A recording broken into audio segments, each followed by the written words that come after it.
আসসালামু আলাইকুম। New laptop টুলসের পক্ষ থেকে সবাইকে স্বাগতম। আবারও চলে আসলাম আরেকটি ভিডিও নিয়ে। তো আজকে একটি ভিডিও হচ্ছে, আমাদের হাতে হচ্ছে একটি স্যামসাং মনিটর আছে, এটি সম্পূর্ণ 19 ইঞ্চি স্কোয়ার। তো আমরা এই মনিটরটির সমস্যাটা দেখবো এবং এটা বিস্তারিত দেখব। এইখানে কোনো রকমই স্কিপ করবো না এবং আপনারাও কোনো রকম স্কিপ করবেন না, ফুল ভিডিও দেখবেন। তো চলুন এটা সমস্যা কী বা সমাধান কীভাবে কী করা যায়, কী করতে হয়, সব কিছু আজকে এই ভিডিওতে মাধ্যমে প্রসেসটা দেখাবো আমরা। তো চলুন সর্বপ্রথম আমরা এটাকে একটা পাওয়ার দিয়ে দেখি এটা সমস্যাটা কী। এই হলো পাওয়ার আসছে, একটু কাছে আসতে হবে, নাহলে এটা বোঝা যাবে না। এখানে পাওয়ার আছে, দেখুন আসে যায়। এটার মূল সমস্যা হলো এটা, পাওয়ারটা আসে যায় কিন্তু স্ক্রিনে কোনো কিছু নেই। তার অর্থ এটা পাওয়ার আসে, ডিসপ্লে আসে না। আবার এটা বলা যেতে পারে যে পাওয়ার এসে পাওয়ার ড্রপিং করে। তো চলুন আমরা এটা দিয়ে খুলি এবং দেখি যে এটা সমস্যাটা কী বা সমাধান কী। তো চলুন।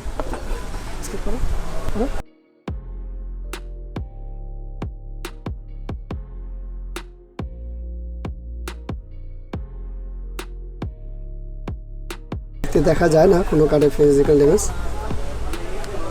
তো এখানে কোনো কিছু দেখা যায় না। তো চলুন আমরা এটা ওপেন করি, তারপরে দেখি।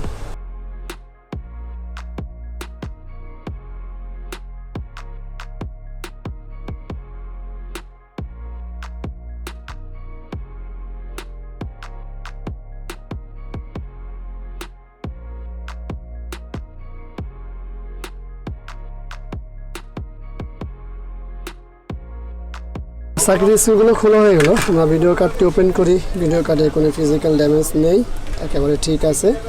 তো আমরা পাওয়ার বোর্ডটা ওপেন করি, দেখি পাওয়ার বোর্ডে কী সমস্যা বা কী। এই তো পাওয়ার বোর্ডটা ওপেন করলাম। অলরেডি পাওয়ার বোর্ডে আমরা সমস্যা দেখতে পেলাম, একটু জুম করতে হবে।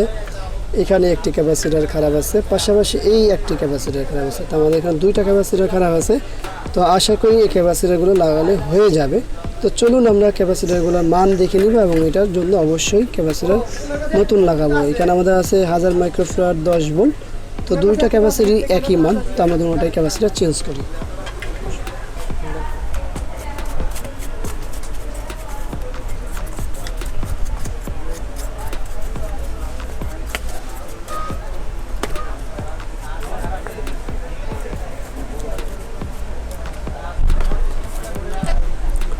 আমাদের দুইটা ক্যাপাসিটার, তো দুইটা আগে পাল্টাই।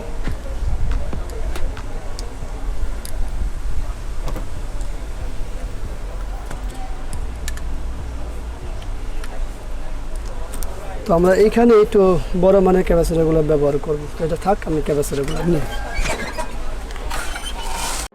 ওকে করছে, ওকে।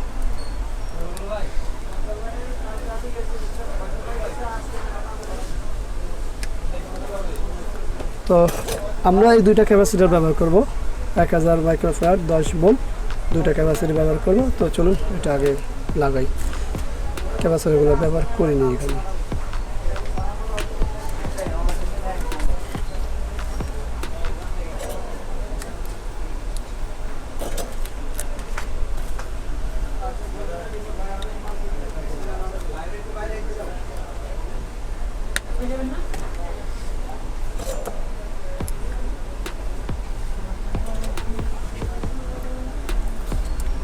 খুব সুন্দর করে লাগিয়ে নিতে হবে যাতে ক্যাপাসিটার কোনো রকমই লুজ না হয়। ওই জন্য একটু জাতা দিয়ে ধরে নিতে হবে।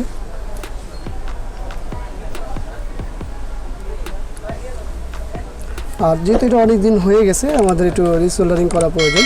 ড্রাই সোল যেটাকে বলি আমরা, ড্রাই সোলগুলো দেখতে হবে যে কোনো সোল ড্রাই আছে কিনা, থাকলে অবশ্যই করে দিতে হবে।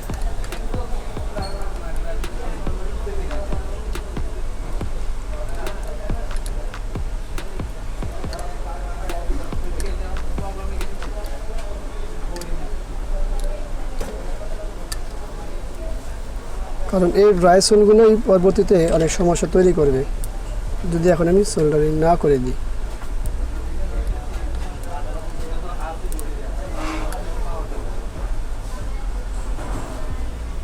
যাই হোক, মোটামুটি ড্রাই সোলটা সুন্দর হয়েছে, আর নেই। তো এটা আমরা ওয়াশ করে নিই তারপরে।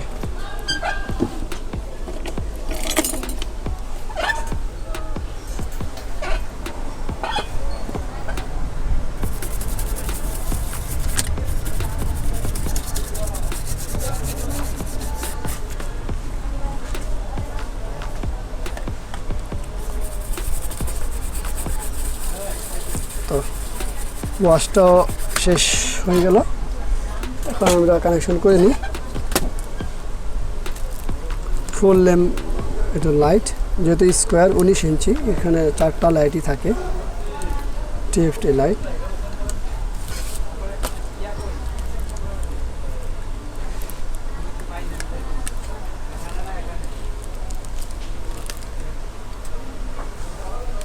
সব দেখে নিতে হবে কোনো কিছু মিস আছে কিনা, তারপর যে পাওয়ার দিতে হবে।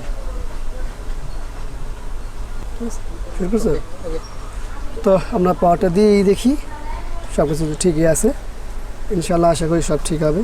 এখানে পাওয়ার এখন আর ড্রপিং হচ্ছে না, তো চলুন আমরা ওপেন করে দেখি। পাওয়ার ড্রপিং হচ্ছে না, প্যানেলটি ওপেন করে দেখি। দেখুন নো সিগন্যাল অলরেডি চলে আসে। তো আমরা বিজিএ কেবলটা লাগিয়ে নিই। তো এই হলো বিজিএ কেবল, আমাদের অলরেডি ছবি চলে আসে।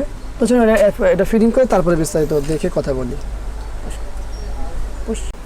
তো আলহামদুলিল্লাহ মনিটরটি কমপ্লিট হলো, এটি হলো বড় বিষয়। তো আপনারা দেখতে পেলেন যে আসলে মনিটরটির সমস্যা কী ছিল। মনিটরটা মূলত ছিল পাওয়ারের সমস্যা, কিন্তু এর পাশাপাশি আমরা ভিতরে পেলাম 2টা ক্যাপাসিটার খারাপ এবং 2টা ক্যাপাসিটার ছিল ফিজিক্যাল ড্যামেজ, যার কারণবশত আমাদের কোনো মিটার বা আদার্স কোনো কিছু করতে হয় না, সরাসরি ক্যাপাসিটারগুলো চেঞ্জ করছি এবং সাথে সাথে হয়ে গেছে। তো মোটরে কোনো সমস্যা আমার কাছে নাই, আমি দেখতে পাই না। এই দুটি হচ্ছে শুধুমাত্র যে সিগনেচার আছে তার দাগ, এছাড়া মোটরটি 100%ই ওকে, কোনো দিকে কোনো সমস্যা নেই। তো আসলে বলছিলাম যে ভিডিওটি সম্পূর্ণ দেখাবো, সেই চেষ্টাই সম্পূর্ণ দেখালাম। শুধু 2টা ক্যাপাসিটার খারাপ ছিল, লাগাই দিয়েছে, হয়ে গেছে। তো আশা করি ভিডিওটি ভালো লাগবে, আর এই ভিডিওটি অবশ্যই ভালো লাগার মতো, কারণ সম্পূর্ণ দেওয়া।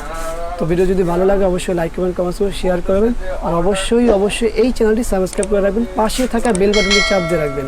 আগামীতে আবারও চলে আসবো অন্য কোনো বিষয় নিয়ে। আজকের মতো এখানে বিদায়, আল্লাহ হাফেজ, আসসালামু আলাইকুম ওয়া রাহমাতুল্লাহি ওয়া বারাকাতুহু।